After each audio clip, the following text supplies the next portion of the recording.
ಸಹಿಸೋದಕ್ಕೆ ಆಗೋದಿಲ್ಲ.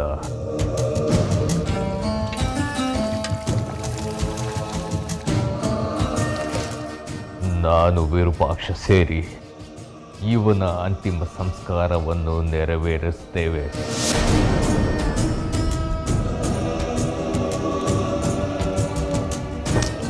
ನೀನು ಹೇಳಿದ ನಿಜ ಕಣಿಕೆ. ನಾವೇನಿದ್ದು ಇವನ ಅಂತ್ಯ ಸಂಸ್ಕಾರ ಮಾಡೋಣ. ಸರಿ, ನಿಮ್ಮ ಇಷ್ಟಕ್ಕೆ ವಿರುದ್ಧ ನಾನು ಬರಲ್ಲ. ಕಾರ್ಯ ಮುಂದುವರಿಸು. ಅಲ್ಲಿಗಂಟ ಈ ವಿಗ್ರಹ ನಂತಾವಿರಲಿ. ಕನಕಾಂಬರಿ, ಇವನ ನೆತ್ತನಿಂದ ವಿಗ್ರಹ ಕಲುಷಿತವಾಗಿದೆ. ಅದನ್ನ ಶುದ್ಧೀಕರಣ ಮಾಡಿ ತಗೊಂಡು ಹೋಗ್ಬೇಕು. ಇವನ ಸತ್ತ ಮೈಲಿಗೆಯಿಂದ ನಾನು ಮಡಿ ಮಾಡಿಕೊಂಡು ಅದನ್ನು ನಿವಾರಣೆ ಮಾಡಿಕೊಂಡು ಬರ್ತೀನಿ. ಆಮೇಲೆ ನಾನೇ ಪೂಜೆ ಮಾಡ್ತೀನಿ.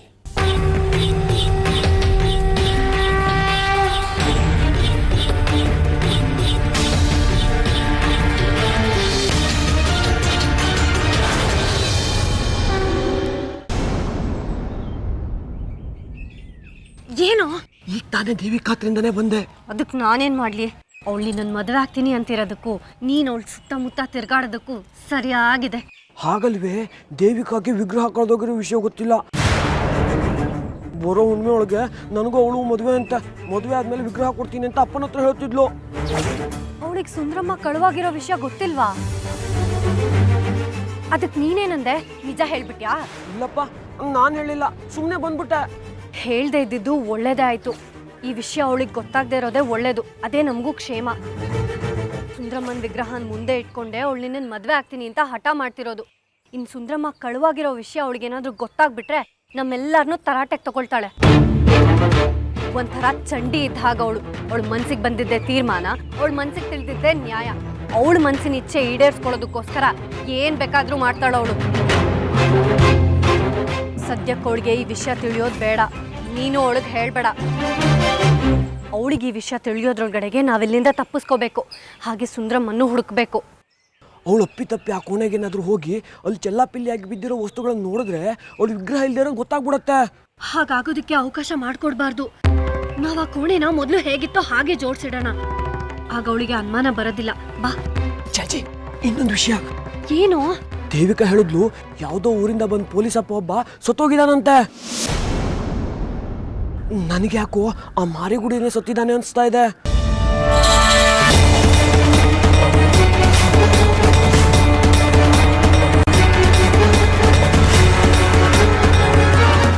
ಜಾಜಿ, ನಾ ಮೊದಲೇ ಹೇಳಿಲ್ವಾ ದೇವಿಕಾ ಮದುವೆ ತಯಾರಿ ಮಾಡ್ತಿದ್ದಾಳೆ ಅಂತ? ಪುರೋಹಿತರು ಬಂದಿದ್ದಾರೆ, ಇನ್ನೇನು ಮದುವೆ ನಿಶ್ಚಯ ಮಾಡ್ಬಿಡ್ತಾರ, ನನ್ನ ಕತೆ ಮುಗ್ದೋಗ್ಬಿಡುತ್ತಾ? ಏನ್ ಹೇಳ್ತಿದ್ಯಾ? ಪುರೋಹಿತರನ್ನ ಕರ್ಸಿದಾಳ ಅವಳು.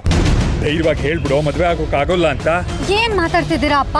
ಹಾಗೆ ಹೇಳಿದ್ರೆ ಇವನನ್ನ ಸುಮ್ಮನೆ ಬಿಟ್ಬಿಡ್ತಾಳ ಅವಳು. ಮತ್ತೀಗ ಏನ್ ಮಾಡೋದು? ಹೇಗ್ ಮದುವೆ ತಪ್ಪಿಸೋದು? ನನ್ನ ಕೈ ಕಾಲು ನಡುಕ್ತಿದೆ. ದೇವಿಕಾ ನೆತುಸೋ ಶಕ್ತಿ ನನಗಿಲ್ಲ. ಮದುವೆ ಗಡ್ಡಿ ಆಗ್ತಿರೋ ಜಾಜಿ ಅವಳನ್ನ ಸಾಯಿಸ್ತೀನಿ ಅಂತಿದ್ದಾಳೆ. ನಂಗೆ ಏನು ಮಾಡಬೇಕು ಅಂತಾನೆ ಗೊತ್ತಾಗ್ತಿಲ್ಲ. ನಮಗೆ ಸಮಯ ಇಲ್ಲ. ದೇವಿಕಾ ಹೇಳ್ತಿದ್ಲು, ಅವಳು ಹೇಳ್ದಂಗೆ ಕೇಳ್ಕೊಂಡಿದ್ರೆ ಅರಿಹಂತಪುರದಲ್ಲಿ ರಾಜೋಪಚಾರ ಅಂತ, ಇಲ್ಲ ಅಂದ್ರೆ ಕುತ್ತಿಗೆ ಕತ್ತರಿಸಿ ಬಿಸಾಕ್ತಾರಂತ. ಅಂತ ಘಟ ಮಾರಿಗುಡಿನೇ ಈ ಊರವರು ಕೊಂದು ಬಿಸಾಕಿದ್ದಾರೆ. ಇವಳು ಮುಂದೆ ನಾ ಮದುವೆ ಬೇಡ ಅಂದ್ರೆ ನಾನು ಕೊಂದು ಬಿಸಾಕ್ಬಿಡ್ತಾಳೆ ಅಷ್ಟೇ. ಮಾರಿಗುಡಿ ಸತ್ತು ಹೋದ್ನ? ಹೌದಪ್ಪ. ಒಳ್ಳೇದಾಯ್ತು. ಅವನು ಮಾಡಿದ ಪಾಪಕ್ಕೆ ಅಮ್ಮನವರೇ ಪಾಠ ಕಲಿಸಿದ್ರು. ಹೋಗ್ಲಿ ಬಿಡಿಯಪ್ಪ, ಅಂತ ದುಷ್ಟ ನೆನೆಸ್ಕೊಂಡ್ರೆ ನಮ್ಗೆ ಪಾಪ ಸುತ್ಕೊಳತ್ತೆ. ಬಂಗಾರಿ, ನೀನ್ ಮದ್ವೆ ಆಗಕ್ಕೆ ಒಪ್ಕೊಳ್ಳಿಲ್ಲ ಅಂದ್ರೆ ನಿನಗೂ ಆಪತ್ತು, ನನ್ನ ಜೀವಕ್ಕೂ ಆಪತ್ತು. ಆ ದೇವಿಕಾ ಏನ್ ಮಾಡೋದಕ್ಕೂ ಹೇಸೋಳಲ್ಲ. ಅವಳನ್ನೇನಾದ್ರು ಮದುವೆ ಆದ್ರೆ ಪ್ರತಿದಿನ ನನಗೆ ಸಾವೇ. ದಿನ ನಾನು ಸತ್ತು ಬದುಕಬೇಕು ಅಷ್ಟೇ. ನಾನು ಇದರಿಂದ ಹೇಗೆ ತಪ್ಪಿಸ್ಕೊಳ್ಳೋದು? ಏನಾದರೂ ಮಾಡಿ.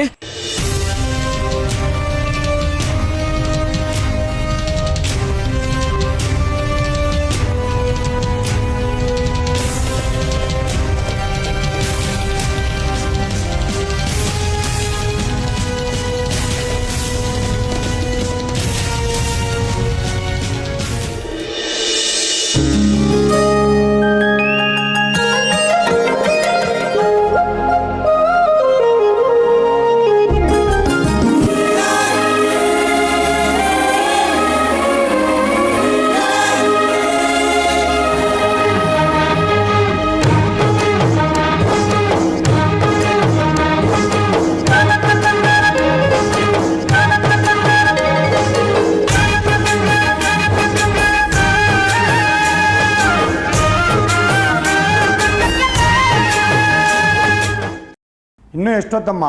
ಶಿವರುದ್ರ ಅವ್ರು ಇನ್ನೂ ಬಂದಿಲ್ವಾ? ಇಷ್ಟೊತ್ತಿಗಾಗ್ಲೇ ಬರ್ಬೇಕಾಗಿತ್ತು. ಏನೋ ಕೆಲ್ಸದ ಒತ್ತಡದಲ್ಲಿ ಮರ್ತೋಗಿದ್ದಾರೆ ಅನ್ಸುತ್ತೆ. ಇನ್ನೇನ್ ಬಂದ್ಬಿಡ್ತಾರೆ ಪುರೋಹಿತ್ರೆ. ಯಾರನ್ನಾದ್ರೂ ಕಳಿಸಿ ಶಿವರುದ್ರನ ಬರಕ್ಕೆ ಕೇಳಮ್ಮ, ನನಗೆ ಬೇರೆ ಕೆಲಸ ಇದೆ. ನೀವ್ ಮುಂದುವರಿಸಿ ಪುರೋಹಿತ್ರೆ, ಅವ್ರು ಬಂದ್ ಸೇರ್ಕೋತಾರೆ. ಹುಡುಗನ ಹೆಸರು ಬಂಗಾರಿ ಅಂತ. ಮನೆ ಹಿರಿಯರಿಲ್ದೆ ಶುಭ ಕಾರ್ಯ ಆರಂಭಿಸಕ್ಕೆ ಆಗಲ್ಲಮ್ಮ. ರವಿ, ಇವರು ಅಪ್ಪ ಇಲ್ದೆ ಕೆಲಸ ಮುಂದುವರ್ಸಲ್ವಂತೆ. ಏನೇ ಕೆಲಸ ಇದ್ರು ಈಗ್ಲಿಂದ ಬಿಟ್ಬಿಟ್ಟು ಬರ್ಬೇಕು ಅಂತ ಹೇಳು. ನಾನ್ ಹೇಳ್ದೆ ಅಂತ ಹೇಳು. ಸರಿ ಅಮ್ಮ. ಒಳ್ಳೆ ದಿನ ಯಾವ್ದಿದೆ ಅಂತ ನೋಡ್ಬಿಟ್ಟು ಹೇಳಿ. ಜಾತಕ, ದೋಷ, ಇನ್ನೊಂದು ಮತ್ತೊಂದು ಅನ್ನೋ ಯಾವ ಕಾರಣಗಳು ನನ್ನ ಬಂಗಾರಿ ಮದ್ವೆಗೆ ಅಡ್ಡಿ ಆಗ್ಬಾರ್ದು. ಇದು ನಿಮ್ ಹೊಣೆಗಾರಿಕೆ. ಹುಡುಗನ ಜಾತಕ? ಅವನ್ಗೆ ಯಾವ ಜಾತಕ? ಅವನನ್ನೇ ನಿಮ್ ಎದುರು ತಂದು ನಿಲ್ಲಿಸ್ತೀನಿ. ಅವನನ್ನ ನೋಡ್ಕೊಂಡು ನೀವೇ ಬೇಕಾದ್ರೆ ಜಾತಕ ಬರ್ಕೊಳ್ಳಿ. ರಾಮಕೃಷ್ಣ, ಹೋಗ್ ಬಂಗಾರಿನ್ ಕರ್ಕೊಂಬ.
ಇಲ್ಲೇ ಮುಂದೆ ಹೋದ್ರೆ ನಿಧಿ ಇರೋ ಜಾಗನ ಅದಾಗದೇ ತೋರಿಸ್ತೈತೆ. ಇಲ್ಲಿಂದಾನೇ ನಿಧಿನ ತೆಗೆದು ಸಾಗಿಸ್ಬೇಕಾಗಿರೋದು. ಆದ್ರೆ ಅಲ್ಲಿ ನಿಧಿನ ಕರಾಳ ಸರ್ಪಗಳು ಕಾವಲು ಕಾಯ್ತಾ ಇರ್ತವೆ ಅಂತ ಮಾತೈತೆ. ಅಂದ್ರೆ ಸರ್ಪಗಳೇ ಸಮಸ್ಯೆನ ಇಲ್ಲಿ? ಹೌದು, ನಿಧಿನ್ ಕಾಯ್ತಾ ಇರೋ ಸರ್ಪಗಳು ನಿಧಿನ್ ತೆಗಿಯಕ್ ಬಿಡೋದಿಲ್ಲ. ಆದ್ರೆ ಒಳಿಕ್ ಹೋಗಕ್ಕೆ ಇದೊಂದೇ ದಾರಿ ಇರೋದು. ಅದ್ರ ಬಗ್ಗೆ ಯೋಚನೆ ಬಿಟ್ಟು ನಾನು ಉಚ್ಚಾರಣೆ ಮಾಡುವಂತ ಗರುಡ ಮಂತ್ರದಿಂದ ಎಲ್ಲಾ ಸರ್ಪಗಳು ನಿವಾರಣೆಯ. ಅದನ್ನ ನನಗೆ ಬಿಟ್ಟು. ಒಟ್ಟು 8 ಬಾಗಿಲುಗಳವೆ. ಅವಕ್ಕೆ ಬೀಗ ಜಡ್ದಿರ್ತೆ. ಆ ಬೀಗದೆಸ್ಲು ಸಾಮಾನ್ಯವಾದವಲ್ಲ. ಮಹಾನ್ ಸಾಧು ಸಾಧ್ವಿಗಳ ಶವಗಳಿಂದ ತೆಗ್ದಿರೋ ಮೂಳೆಯಿಂದ ಮಾಡಿರೋವು.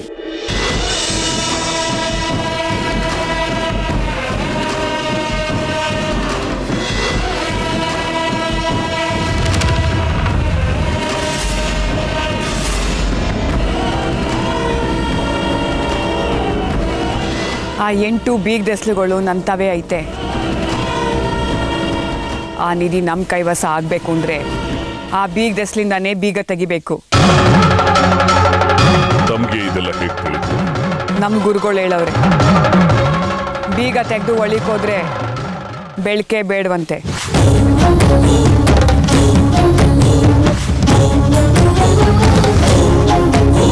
ಅಲ್ಲಿರೋ ಮುತ್ತು, ವಜ್ರ, ವೈಡೂರ್ಯ ಎಲ್ಲ ತಂತಾನೆ ಒಳಿತಾವಂತೆ. ರೋಜೆ ರೋಜೆ ಗಣಪತಿ ಯಜ್ಞ ಸಮಾನ. ದೇವಿಕಾ, ನಿನ್ ನಾಲ್ಗೆ ಕತ್ತರಿಸಿ ನಾಯಿಗೆ ಹಾಕ್ತಿದ್ದೆ. ಇಂಥ ಗೊಡ್ಡ ಬೆದರಿಕೆಗೆಲ್ಲ ಹೆದರೋಳಲ್ಲ ನಾನು. ಜಾಜಿ